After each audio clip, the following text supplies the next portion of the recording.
There have been a number of times when reviewing the show where I pointed out that part of a reason that an episode fails is because it doesn't really do its own thing with the property.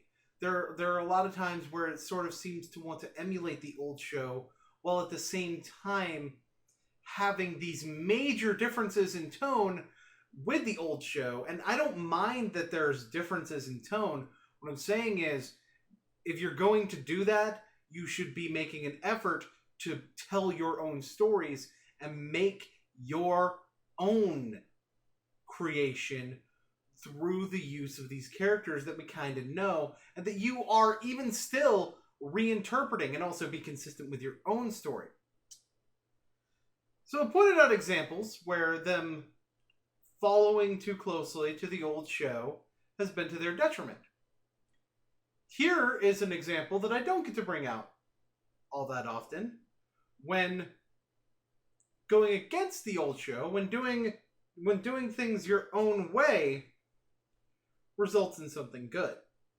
So we open with a monologue from Bubbles explaining that she seems to be the professor's least favorite. I did a previous episode, I pointed out this as actually kind of a negative, where they were showing and telling when they really could have just been showing.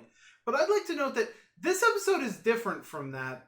I feel like the fact that they're doing both actually serves to their advantage, mostly because they're doing different things.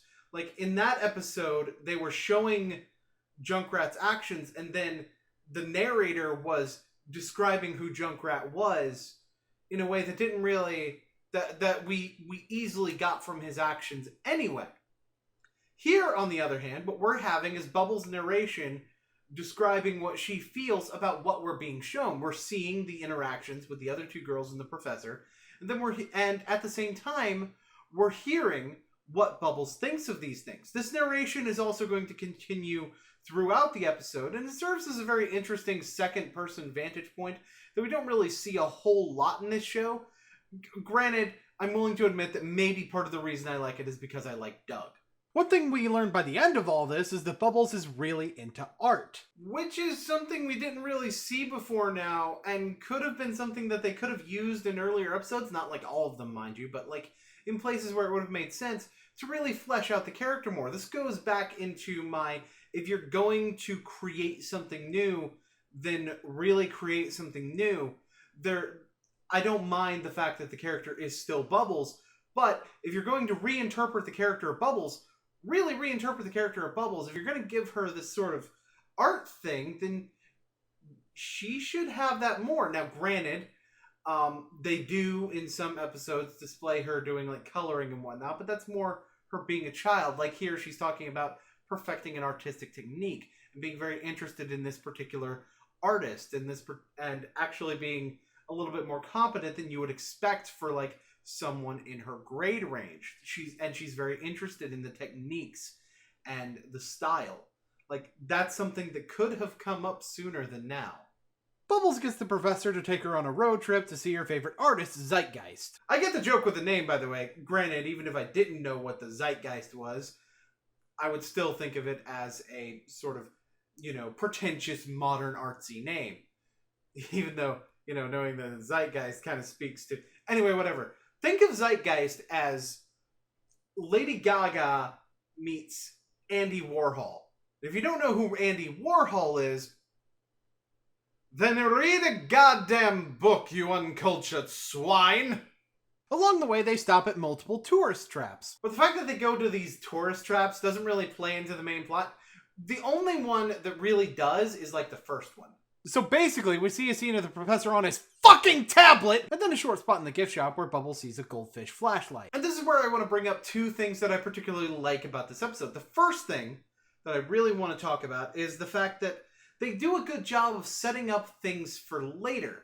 The Goldfish Flashlight is going to come up near the end, and so is the specific way that the professor is ignoring Bubbles, believe it or not. And that's something that, could seem very innocuous, but, they pay attention to it.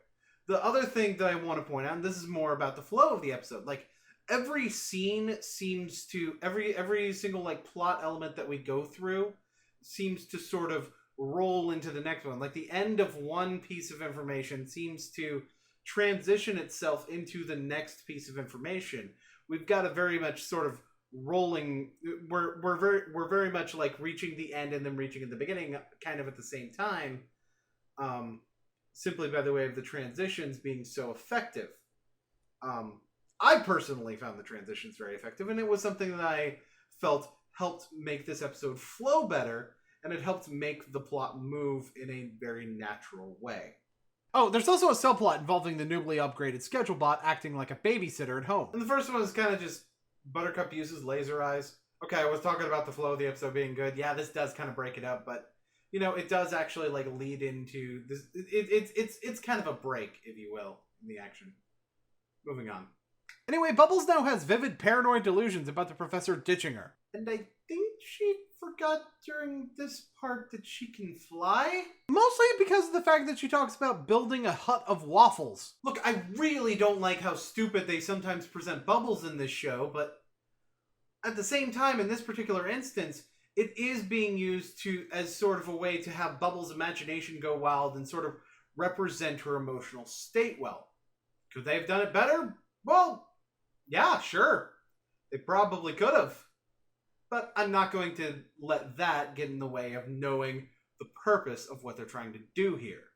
So they arrive at the gallery, and then we cut back to Buttercup and Blossom. Although this is kind of just a typical comedy scene, I think the very ending of the scene, you know, because of the timing being as quick as it was, that really served the purpose of you know, adding to the comedy of it.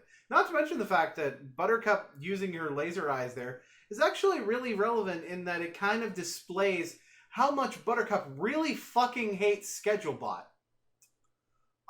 Granted, after Sister Sitter, I see why she hates ScheduleBot. Even if I don't like Sister Sitter, I understand that that sort of sets up her hatred here a lot better. And you know what? It's actually going to make the ending gag funnier. As we come back to the gallery, another thing of note is how interested the professor is in Zeitgeist's art by now. Which indicates what we're going to find out in a couple of minutes. But first, we have a radioactive statue. Yeah, that's going to end well. The statue happens to be of a father and daughter, and Bubbles goes ballistic. Right before the mole people show up. I mean, it's not the most thematic thing in the world, but sure. Mole people. Let's go with that. Bubbles wants to battle. Bubbles used Comet Punch. It doesn't affect Mole Man. I don't think radioactivity means ghost type. But seriously though, I find it really erroneous that the girl who can lift a building over her head, as displayed near the beginning of the series, would really not be able to even so much as phase these guys. Like, does like radioactivity nullify their powers? Like, you know, the implication I got before of magic doing? This is my biggest complaint of the episode, but it is something that really kind of hurts things a little bit. It seems like just an excuse for the fight scene to go the way it was going to go. Even though, you know, you can honestly just have Bubbles be less effective or, you know, still get overpowered. It's not that hard to do. Anyway, it turns out the professor was studying up on Zeitgeist the whole time. And the interesting thing about this is we see the progression of this mindset from the professor throughout the episode. At the beginning of the episode, he has very little interest in artistic techniques. Then, by about, you know, when we're riding in the car, Professor we see disappointment on his face when he's unable to hold the conversation when Bubbles asks him about, you know, his favorite Zeitgeist artwork. So then, during the tourist trap stuff, what we're seeing him on the tablet doing is studying up. So that by the time he gets there, he has much more appreciation for the thing that Bubbles enjoys. It's set up really well.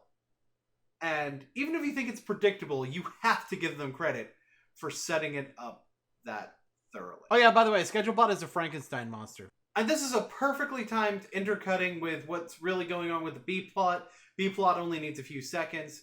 This scene is basically showing exactly what's going on with the B-plot, and then we cut back to sort of a similar thing happening in the A-plot. You know, it's a classic technique, and they use it to good effect here. Better than I'd say they used it in Puff Dora's box. I think I like I think part of the reason I like episodes like this and Pandora's Box is kind of a tangent, but I think part of the reason I like episodes like that is because I really like it when they plan that intercutting between the two plots properly. That's part of the reason I think it works so well in Mighty Magiswords is because you got an idea with Squirrel Domination. You kind of got an idea of what was going on before you cut back in because of the fact that you were sort of given a little bit of context with what was happening right before the cut. The other thing we learn is the professor bought them matching Goldfish Flashlights. And you know what the crazy part about this is? We know really early that Bubbles likes goldfish, so it's no surprise that the professor would be aware of it, even if he didn't see her reacting to the goldfish flashlight. Namely because when Bubbles gets the idea in the first place to, go on the road trip to see Zeitgeist with the professor, we see her abstract painting of a goldfish. Of course the professor knows that she likes goldfish. In fact, considering Professor walked away during Bubbles doing the whole sensitive thugs thing at the bottomless pit hole thing, Professor may very well have beaten her to the gift shop and bought 2 of those flashlights already. And those, by the way, are going to be what defeats the mole people. Because, science and shit. Not gonna lie, I did really enjoy the flashlight fight scene. And yes, I am willing to agree that this show should be giving us more hand-to-hand fights. You don't have to make them super violent. I'm not asking for that. But I think it would be better if you just show us a little bit more traditional combat. And again, like I said, you don't have to animate it in super graphic detail. But I would like to note that unlike in other instances where I've had an issue with this, in this particular example, this is them actually, working around not using traditional combat rather than kind of ignoring the fact that they should be using traditional combat. We end the episode with a high five. Oh, and Buttercup burying the corpse of Schedulebot in the shallow grave, never to be heard from again, but mostly high five. This is definitely one of the best episodes of the series for me because of how much effort I saw being put into every aspect of what was going on. Even the parts that I didn't really think worked, I could see where they were trying to make things work. It was just a case of really just, my opinion, not really lining up with what they were going for. And that happens sometimes. Now, the reason that I can't really put this above the episode Pandora's Box comes down to the fact that in this particular episode, I didn't really think there was a good justification for the villain being immune to, in this case, Bubbles. But, it